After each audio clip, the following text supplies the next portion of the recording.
Hello everyone, সবাই কেমন আছেন? ক্যাপশনটা দেখে বুঝতে পারছেন আজকের টপিকসটা হচ্ছে একটা কিছু টিউটোরিয়াল, এমএস ওয়ার্ডের কিছু গুরুত্বপূর্ণ টিউটোরিয়াল যেটা আমাদের না জানা থাকার কারণে বেশ কষ্ট পোহাতে হয়।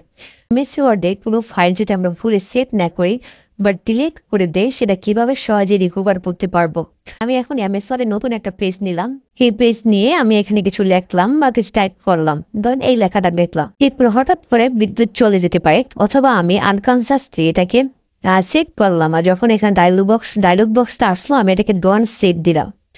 এখন এরকম সমস্যায় কিন্তু আবার নিয়মিত পড়ি। তো সেক্ষেত্রে আমাদের ফাইলটা নতুন করে টাইপ করা বা নতুন করে ডিজাইন করা বেশ সময় সাপেক্ষে। তো আপনাদের এখন শেয়ার করবো যে খুব সহজে কিভাবে আমরা এই ধরনের ফাইলকে রিকভার করতে পারি। তো আমি এই উইন্ডোটাকেও ক্লোজ করে দিলাম। ওকে, এখন আমি আবার শুরুতে এমএস ওয়ার্ডটা ওপেন করে নেব। উইন্ডোজ আর অথবা আপনার এমএস ওয়ার্ড প্রোগ্রাম থেকে এমএস ওয়ার্ডটা ওপেন করে নেবেন।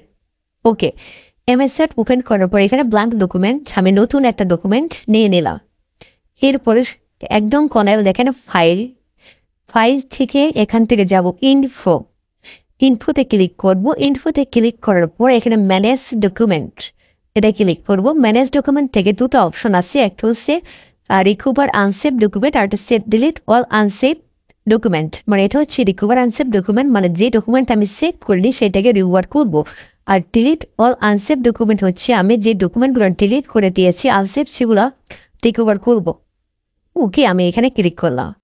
ক্লিক করার পরে দেখেন আপনার এই উইন্ডোটা চলে আসবে। এখানে রিসেন্ট যে ফাইলগুলো আপনি কাজ করছেন বা সেভ করেনি সেটা এখান থেকে ওপেন করে নিয়ে আসবেন। এটাকে ডেট মডিফাই দিলে মানে এটাকে অ্যাসেন্ডিং বা ডিসেন্ডিং হয়ে আসবে। জাস্ট এই ফাইলটা হচ্ছে আমার সর্বশেষ ফাইলটা, আমি এটাকে ক্লিক করে ওপেন করব। দেখেন এই ফাইলটা কিন্তু আমার সহজেই ওপেন হয়ে গেছে। তো এভাবে খুব সহজেই আমরা যে কোনো আনসেভ ফাইলকে রিকভার করতে পারি। Thank you everyone. এমন আরও গুরুত্বপূর্ণ ভিডিও পেতে চ্যানেলটি সাবস্ক্রাইব করে শেয়ার করার অনুরোধ থাকবে। ওকে, থ্যাংক ইউ এভরিওয়ান। দেখা হচ্ছে পরবর্তী ভিডিওতে।